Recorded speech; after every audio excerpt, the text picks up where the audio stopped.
Heidi Hanna has a PhD in holistic nutrition.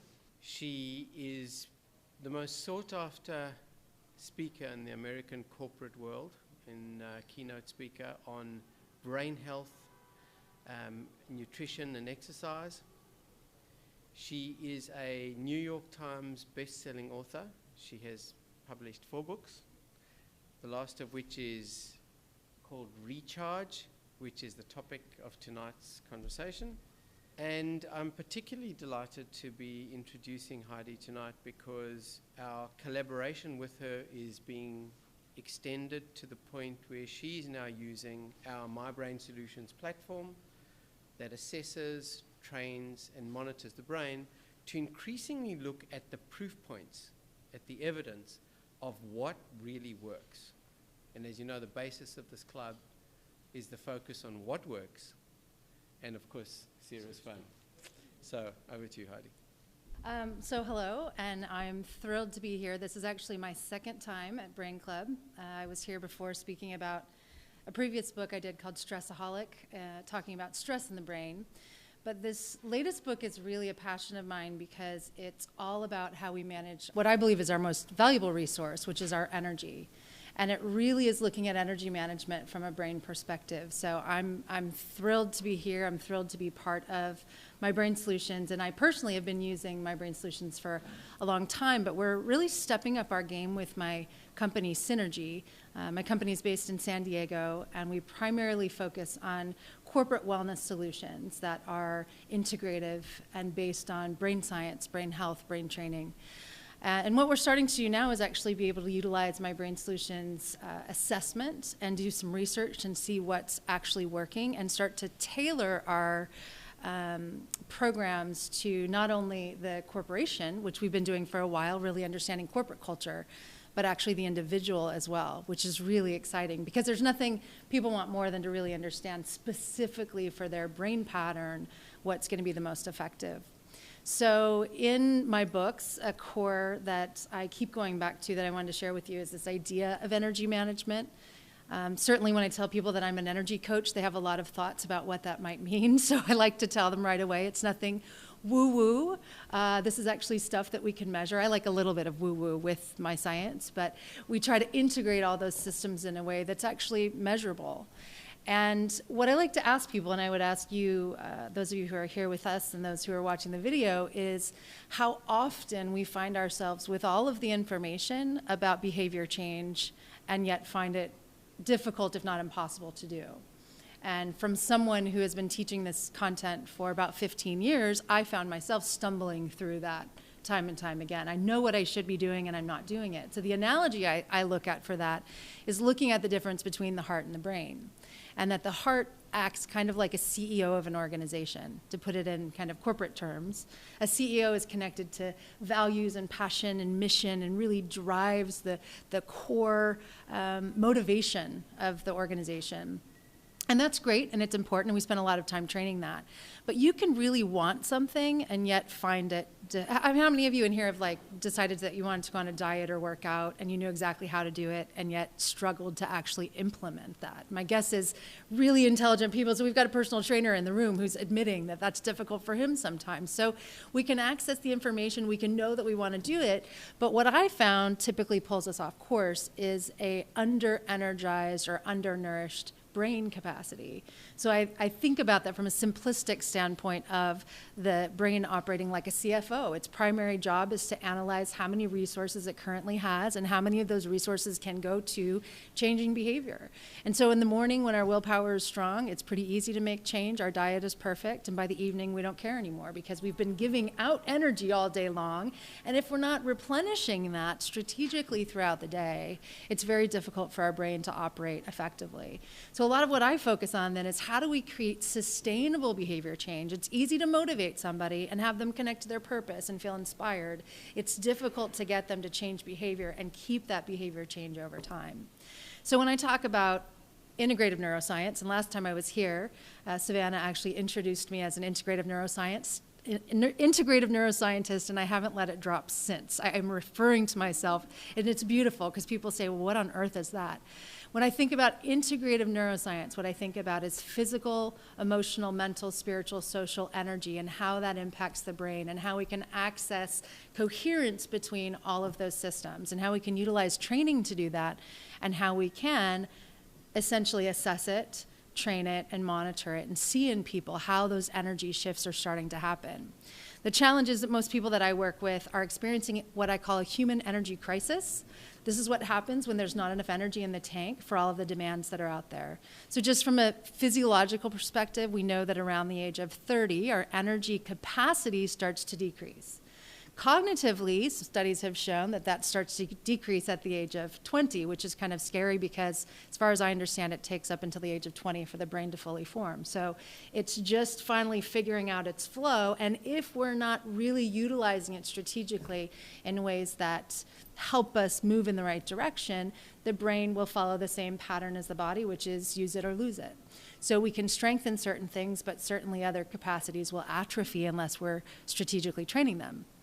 So this is something I just like to remind people. Around the age of 30, as your energy capacity is diminishing, the demands on your energy are probably increasing. And so what we see now, especially with our aging population, is what we refer to as the sandwich generation, where people are not only taking care of children, but they're also now taking care of aging parents, and they're in the workplace. So the demands on their energy are extraordinary. The good news about this is that we can train to change this. We can strategically give a certain type of stimulus, just like muscular growth, where we train with stimulation and then add the necessary recovery. And so for most peak performers and most corporates that I work with, they understand the stimulation part. They get that. They want to do more all the time. What can I do? What can I do? What can I do? And what's really difficult for me is that I have to teach them to do less. Because I believe pretty deeply that what we're missing is the recovery model. That we're constantly giving out energy in all of these systems, and we're forgetting to give ourselves time to recover and repair. So looking at my backstory, I was a college softball player, and I was a pitcher. So we had a limited number of innings that we could pitch before we knew we had to have recovery time. And I think about the same thing when it comes to our brain capacity, that many of us are overtraining certain capacities of the brain without recognizing it. We're tearing ourselves down, and that's where a lot of the chronic stress response is having an impact. But we're not allowing ourselves time to recover. And I think a lot of that is because it's very uncomfortable for most people to actually take it easy. So I'll say jokingly, taking it easy is hard without practice. It's because we've gotten used to going at such a rapid pace. So I believe we need to train the brain to be able to relax more effectively, which is really what the recharge idea is about. Is that it's not just sitting back and doing nothing, but actually intentionally doing training that's designed to slow the system down, practices where we start doing things like heart rate variability, deep breathing, positive emotions, things that we know are going to bring the system back into balance and really connect the brain and the heart into a circuit that's going to be more effective and more sustainable over time. So I'm going to actually ask you to follow along, and for those people who are watching this recorded, you will have access to the same handout. But you all have handouts in front of you, and on the back side of the handout, you'll see a line. So the first couple of images are just reminders to you of these concepts of the heart versus the brain and integrative neuroscience, or that synergy energy management model. But then on the back side, you'll see a line. And there's 5 bullet points that I want to go over here fairly quickly. And those 5 bullet points are what I believe are your optimal moments throughout the day to actually recharge your system. And it's pretty simple. It's common sense stuff. But if there is anything I've learned in teaching this for about 15 years now, it's that common sense is not common practice. So we have to map this out, see what we're doing, and see where we can make shifts that don't put the brain into a fight or flight response because the change is so drastic, but gently nudge our brains into a more energy efficient way of doing things. So I'm going to go over what those 5 points are with you now. You can jot them down if you want. By the way, these are also what the core of the book is about, is walking readers through this exercise of plotting out your own energy management and your oscillation, and then giving some recommended shifts to make that oscillation more effective. So I just want to say really quickly, I know most of you know what oscillation is, but if that's a new term for you, When I think about oscillation, I think about the human system. Everything is designed to oscillate, from heartbeats to brain waves to blood sugar. Everything is supposed to go like this. And if you think about the way most people live their life from an energy management perspective, they get up in the morning and they go and go and go and go and go and go, and they flatline. And then they're confused as to why their energy is running out or why they can't fall asleep at night. The only way you can sustain a flat line of performance is using stress hormones or things like caffeine or other stimulants to keep your body up in an unnatural state of energy. The only way to have optimal energy that's sustainable is truly to create that oscillation of the ups and downs. So looking at that handout, the first data point that I like to ask people to write down is when they go to bed at night. So under the line where it says PM, I'd encourage you to write down your typical bedtime. And by the way, bedtime is when you actually make an effort to go to sleep, not when you lay in bed and check email or browse Facebook. So you're consciously making a choice that I'm attempting sleep. Whether you fall asleep or not, that's kind of a longer story. So you've got your typical bedtime. That's going to be data point number one. Data point number two then is what is your typical wake time? Now this may seem really obvious, but believe it or not, with busy people, I have to get them to write this down because many of them can't figure out why they're not getting 8 hours of sleep, but they're not allowing themselves 8 hours to get sleep. So that's the first fix right there, is if you're not allowing yourself at least 8 hours of sleep, the easiest thing to adjust for most people is not what time you wake up, it's what time you go to bed. So when you see a bullet point there for number one is bedtime. It's not only the time you go to bed, but the habits that you integrate into what we would call sleep hygiene. So what are you doing to prepare your brain for sleep? Getting into bed, crawling into bed with your phone next to you is not really preparing your brain to be in an ideal state for sleep. So I recommend at least an hour before going to bed, trying to disconnect from all technology, coming up with habits that are soothing or calming, doing deep breathing exercises, aromatherapy. A lot of these are the kind of recharge strategies that I refer to in the book, and I think we'll discuss a little bit more when we open up for conversation, is what are the specific things that are going to help you to wind down and go into sleep more effectively. The second thing then is what are your morning rituals? So not just what time are you getting up, but what is the first thing you're putting into your brain? Because at least what I've seen, and I'd love to get your thoughts on this, but the brain is really most receptive to new information and the most flexible after a period of rest. So if you were to get sleep, and hopefully you're getting the type of sleep you need, your brain in the morning is really susceptible to adjustments. And if you think of most people's routine, the first thing they do is check email, turn on the TV, watch the news, read the paper. And when I ask people the percentage of positive information that comes from those sources, I get anything from 5 to 3 to 1%, which makes me feel really bad for those people that their email is that negative. But most people are getting kind of fight or flight producing stimulation if they're checking into technology right away, as opposed to first thing in the morning, getting some physical movement. Doesn't have to be intense, but going for a walk, spending time in nature, doing some deep breathing, some meditation, reading something inspirational. It's my favorite time to read something inspirational, first thing in the morning. I don't even think about my to-do list or what I need to do in the day before I think about who I want to be when I show up for the day. And I think that's an important shift because it then allows us to show up in a state that's more effective for the things that we want to do. So first 2 points are what I call the bookends to your day, your bedtime prep time, your morning rituals. And then the last 3 are really your shifts or your oscillatory moments throughout the day. Number 3 would be nutrition. How are you nourishing your system? So the easiest rule of thumb for that is that you're eating light and often and eating balanced. So without even getting into details of specifically what nutrient composition you need, just knowing that you're getting a steady supply of glucose to the brain, that you're eating at least every 3 to 4 hours. You've got snacks that are balanced to tie you over between meals, and that you're not eating to the point where you feel full, because we know in that case you're probably overdoing it, which can put your body and your brain into a stress state as well. So that consistent nourishment. And so with that line, what I'll encourage people to do is actually map out when are you feeding. And ideally you'd be eating within an hour of waking up, even if it's not a full meal, but you're getting something into your system to get metabolism going, and then cycling that throughout the day.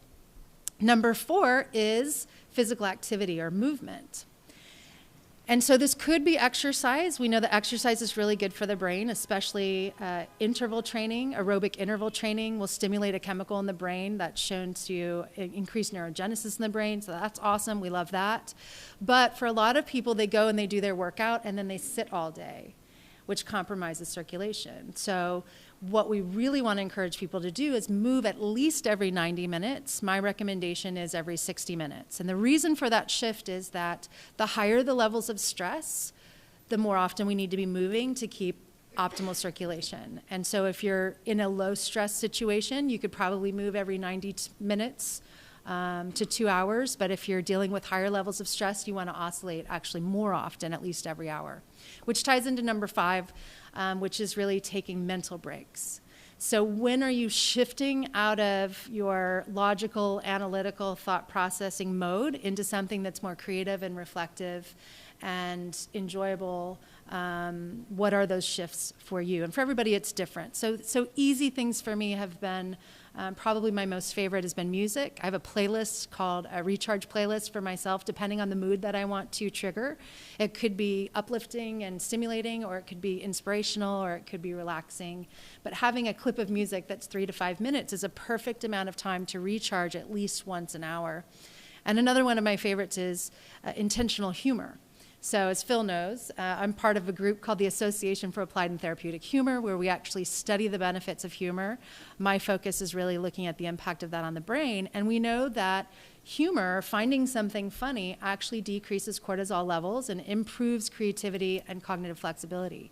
So just by doing that. Now, what I find funny, you might not find funny. We tend to find some of the same things funny, not all of the same things funny. But it's good to have a humor buddy like Phil, or like Evian, or like Savannah, or my friend Karen, where you can share things back and forth. And just that little hit of the endorphins you get from finding something funny can give you a recharge boost. I would say the key with all of these things, again, is that they're common sense, but the idea is coming up with a plan and a training program where you're going to actually make an effort to create these gentle shifts throughout the day and have a better oscillation. So my challenge to all of you, and again, anyone who's watching the recording, is to choose one shift that you would incorporate right away. We've had a lot of conversations today about, is it 1, is it 3, is it 5? How many things can we really take on and sustain when it comes to behavior change? And I've found pretty clearly that 1 is always best. I'd rather have someone do 1 thing and do it well than try to do 5 things and not find it sustainable. And again, the more challenge people have, the more energy they're putting out, the more time that they feel like is constrained, meaning they feel like there's a lack of time, the more important it is to really isolate one factor at a time. So that's kind of the recharge model that I use. And I want to go through just a couple of other points before we take some questions. What I call the brain recharge process, and we've been talking about this quite a bit today as well, is a simple way to really get the brain into an optimal state by balancing brain chemistry, building brain health, and boosting brain power. And this is what I've long referred to as cognitive fitness or brain-body fitness. Getting the brain into a relaxed state, being able to really supplement or nourish brain cells so that they're more effective by giving them the nutrients they need through a brain health program, and then creating a training program that's going to optimize or boost brain power strategically. So just a couple of highlights on this. I think balancing brain chemistry is one of the most important things, and from a scientific perspective, there's really nothing that I can think of that's been validated more than meditation, deep breathing, visualization, really trying to tap into the relaxation response to bring our brain chemistry really into a better balance. When we're flooded with cortisol and stress hormones, we can't think clearly, and we've seen that a lot of damage is done to both the brain and the body through chronic or sustained stress. So this is really finding some sort of solution that works to decrease the rate that we're doing things and slow things down. And I'm going to talk about some of the tools I personally use to be able to do that. The second thing is building brain health. And so a lot of what we've talked about already in this oscillation are part of building brain health through nutrition, physical activity, stress management, sleep, social connections. And we're talking about now an integrative program where we can actually take some of these things along with My Brain Solutions, training solutions to really provide a kind of richer, deeper training program for people, whether it's in corporate or it's an individual training experience. And then the third thing that I've really simplified, but I'm happy to say it's been validated in a lot of our conversations today, is when I think of boosting brain power, to make it simple for people, I put it in similar terms as physical fitness. So most people are aware that physical fitness has 3 key capacities: strength, flexibility, and endurance. And in my perspective, the brain requires those same 3 capacities. So when I think about brain exercises or brain training or brain games, I'm looking at what are the capacities we're enhancing. Is it our focus in the moment, which to me would be a strength of a brain, being able to be fully present in the moments that matter most, something that's very difficult for most people to do. The second thing is cognitive or mental flexibility. Are you able to think outside of the box? Can you be creative? Can you respond to different situations? Can you be positive in a stressful situation? Most of us are dealing with stress all the time. And if we let the stress take over and our negativity bias take over, we're stuck when it comes to our cognitive options. So that flexibility is really important for how we manage our energy. And then the last thing is endurance. And just to personalize this a little bit, part of why I got into studying the brain is that I've had 3 grandparents with Alzheimer's disease. I also have a history in my family of mental illness and substance abuse. And so when I think of the sensitivity of the brain and what can happen, it became really important for me to think about how I could create a brain that's going to be sustainable over time. I not only want it to be really sharp and present moment focused with you all right now, I want to make sure I can do that for the rest of my life. And so looking at endurance, a big thing that showed up for me in my work is looking at a sense of purpose. And the research that shows that people who connect to a sense of purpose on a daily basis actually have longer lifespans. It gives them a reason to stay engaged and a reason to continue to generate energy. So looking then at training solutions, and specifically my brain solutions has been the training solution that I've integrated. There's 2 factors that have played a role in my work and our work moving forward that I'm super excited about and want to share with you quickly. The first, and I know it's not a real clear image up on the screen, if you're watching the recording you'll be able to see a little bit more clearly, is the assessment. So I've utilized this. This had personal meaning for me. I actually went through a process of having my brain scanned and understanding more about my brain and how it works. And being able to see these 4 different functions and all of the key capacities of the brain helped me understand things that were over-functioning and things that were under-functioning, so that I could have a clear picture of what I was trying to decrease activity, which areas of the brain really needed to calm down, and which areas actually needed to be more trained and stimulated. So it became very personal for me, not just a one-size-fits-all approach. And then I could reassess and see how my training was being effective and see what changes I needed to make to my solution. So this is something now that we offer to all of our clients. And I'm thrilled to say I'm in the middle of a study where we're looking at successful entrepreneurs and looking at their brain-body fitness scores and their key capacities to see where those imbalances might exist. I know I'm not supposed to be biased when I do research, but I am, which is good. I'm not analyzing the data because things that I expect to see, and I'm already starting to see in the feedback from the entrepreneurs, is very, very strong cognitive abilities, but some challenges when it comes to resilience, stress management, social connections, and actually negativity bias, which is one of my favorite things to study. I think negativity bias can make top performers good at what they do because they have almost a heightened sense of alertness to what could go wrong, and therefore they can be 10 steps ahead. By the way, I have one of the worst or best, depending on how you look at it, negativity biases I know, and yet I'm one of the most positive people I know. So it's not that this shows negativity. In my opinion, it's a stress sensitivity. And so the good thing is that people who are successful may have a heightened sensitivity to stress. The bad news is I think it also causes them to burn out at quicker rates and causes them to struggle more with some of brain imbalances that I mentioned before, like anxiety, depression, and substance abuse, which I am seeing in that population at pretty scary rates, actually. So I'm excited because I also think these are the people who oftentimes are the thought leaders in our communities and will take this type of program back to their companies because they'll see the impact for themselves as leaders, and then they'll want to integrate that into their company.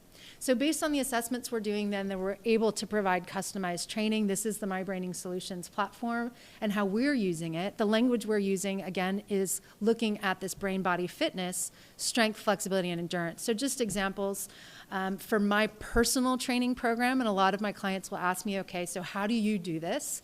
It's like a 30-minute program. I spend 30 minutes to an hour training my body. I spend 30 minutes to an hour preparing my brain. I think both are equally important if you want to be sharp throughout the day and really show up in the moments that matter most. So for me, what that looks like is a calming activity. So I do deep breathing. I'll use my Calmbeat app, or I have some other technologies that I'll use to do some deep breathing, heart-focused breathing exercises. Then I will actually do some specific positivity training. I'll write down things I'm grateful for. I'll come up with a positive mantra, and that's going to be my flexibility training. And for me personally, the last step is always my favorite, and that is adding some mirth, which is just another word for humor. So I go find something funny. I look for something funny. I ask people for something funny. I have a list of 300 of the funniest videos based on research that we've done on our website, which is called Beyond Funny. This is a passion of mine. I've started a nonprofit to provide healthy humor resources, because the challenge, and we talked about this a little bit today, Evian, is that when you're in a depleted state, that is not the time to figure out what you need to be able to recharge. You're exhausted, so you're not going to be creative and have the best ideas. That's why I want to create a toolkit for people when they need to recharge, that they can just access this toolkit and have tools like we have here with my Calmbeat, but also have funny videos to watch, or also have aromatherapy blends that might be enhancing to different energy states. So to me, it's how we pull all of that together, help people train that in a way that's going to be sustainable. And so that's really all I have. As Evian mentioned, I've published 4 books. He has 3, because the other one, honestly, I kind of tucked under the rug for a while because it seemed a little bit silly, but it's resurfaced because a lot of people are interested in it. And I'll share with you real quickly the concept. It's called Relax Your Fat Off. And it doesn't mean you can lay on the couch and lose fat, as wonderful as that sounds. But I do believe the most important factor to sustainable weight management is learning to relax and decreasing the stress response. So I talk in this book about why stress actually causes the brain to want to store fat, and how even if you're losing weight, if you're not doing it strategically with a relaxation training program, the likelihood of you gaining that back is very high. The other thing I'll just mention quickly is that another element of the training that I do I'm really excited about is we're doing recharge retreats at Canyon Ranch, which is a great facility for us to host that, where we're actually getting the right nutrition, the right movement, fitness, environment, nature. And we're going to be utilizing a lot of the training tools and the assessment so that people can come spend 3 or 4 days with us, learn how to recharge utilizing these tools, create a training plan to go home with, and then access My Brain Solutions training platform when they leave, so we can assess how that's going for them. Good? Good enough? So there's some things to think about. Thank you. That's a lot of notes. So while we're waiting for questions to be collected, I have a couple, and I'm sure that Evian has one. And that is, I'm going to pick up on your last statement when you number 5. You said take mental breaks. Yes. Is that 30 seconds? Is that 2 minutes? Is that 4 weeks? Great question. That's a great question. So what I typically encourage people is that as much as we can think about our day as a series of sprints instead of a marathon, we're going to be better off. The more mental breaks that you take, the shorter they can be in length. And I believe the more impactful they'll be. So if you're going for longer periods of time, you probably need a longer mental recharge break. Sometimes there's circumstances you can't avoid where you're in back-to-back-to-back meetings. And if you feel like that means that you can't take a break or it's not worth the effort, that's where I think people lose those sustainable habits. So it's really a constant evolution. So I think about literally mapping out your energy as how much energy are you having to put out, and based on that, how much recovery do you need?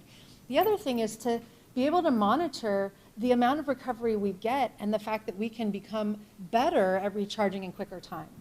And so the reason I say that this was always a real struggle for me, going out of town and traveling and jet lag and speaking and doing things that were really outside of my comfort zone, it used to take me days just to recharge. And what I've learned for me is most effective is actually a shorter period of time, but a higher intensity, meaning, I realize not everybody can do this, but rather than extend recharge for several days, I take one day, I take it completely off, I go get a massage, I make sure I'm doing what I can to nurture my brain and body at the same time.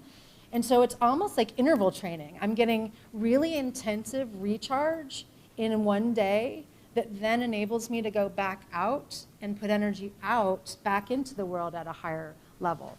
So I don't know if that makes sense. I think it's not really one size fits all. Just for an hour-to-hour basis, I usually recommend 3 to 5 minutes.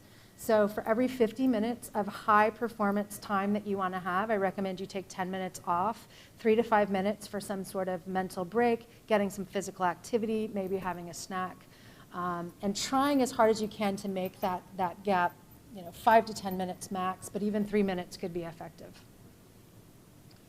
So I have a question. One of the things that we're shocked by in looking at the brain database we have is that there's 85 billion neurons, highly interconnected neurons, and yet we all seem to, or many people seem to have this broken record of repetition that gets consolidated. We have these non-conscious biases. Change is such a threat to the brain, it's really hard. So you suggested that maybe doing one thing is the way to circuit break and show the brain that it can get this dopamine and then share with oxytocin with others. In your experience, what has been the single most consistent thing that people can change? I can tell you the most difficult, probably my negativity bias. I can tell you the hardest thing for people to change is to take breaks. And I think that's because of addiction. I think we get literally neurochemically addicted to stress and stimulation. So when we start to slow down, it feels uncomfortable. So I know that's the hardest. I think the easiest things for people are almost the more, bless you, tangible, like go on a diet. Like I can eat better. It doesn't mean it's sustainable, but I can eat better if you give me a plan because I'm going to use my motivation and willpower for a certain period of time to go on a diet or working out. It's always like doing something different and creating a habit around that is easier for people than undoing or not doing and calming down. Okay, we have a couple of questions here. Let me just take a moment. Okay, so this is first question is, if our energy does indeed oscillate and I miss the opportunity to relax during a depression, going down, what should I do? Yeah. That's another, it kind of goes back to, again, how much you want. So energy is always going to oscillate. If we're not taking the breaks, what ends up happening is this stress response that's going to give us energy for a period of time. The biggest challenge is that that's not sustainable over time. So we can override basically missed opportunities by kicking out some stress hormones temporarily and get through that moment, perform at decent levels, and be fine.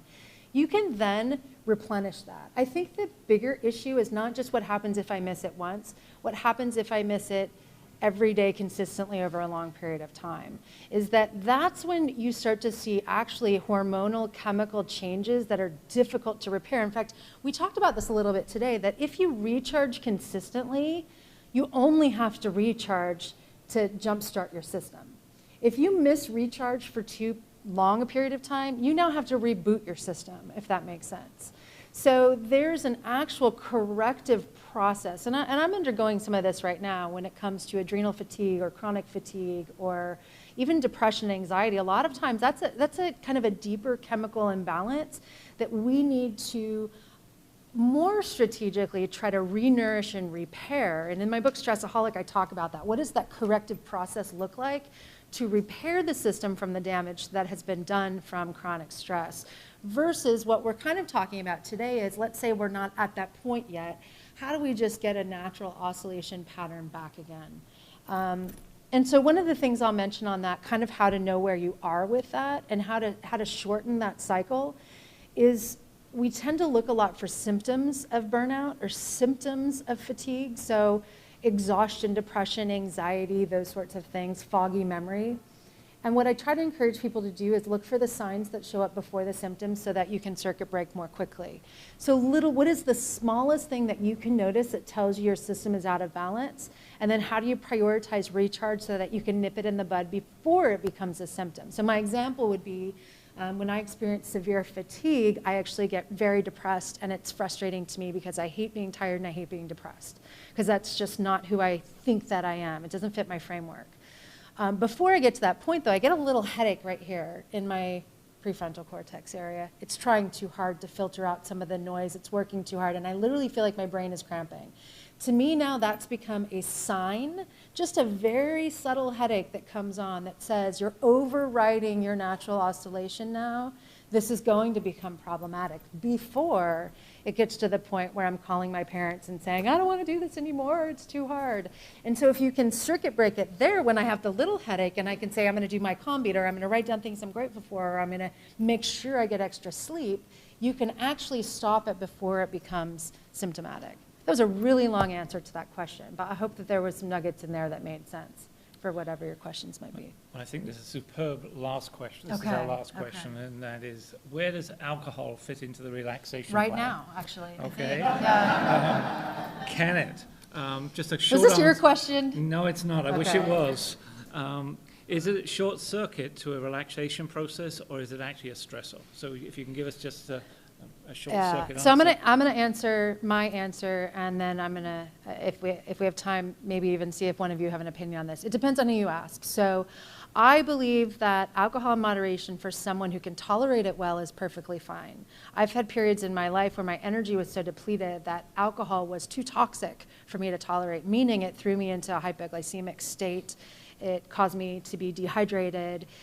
It totally impaired me the next day. So when I go out and I do speaking engagements and I'm traveling and it's a lot of stress, it's not negative stress, but it's just a lot of energy needs, a lot of energy output, I minimize or completely eliminate alcohol because my system is not resilient enough to handle the toxic effect of alcohol. And I don't think anyone can debate the fact that there is a toxic effect of alcohol.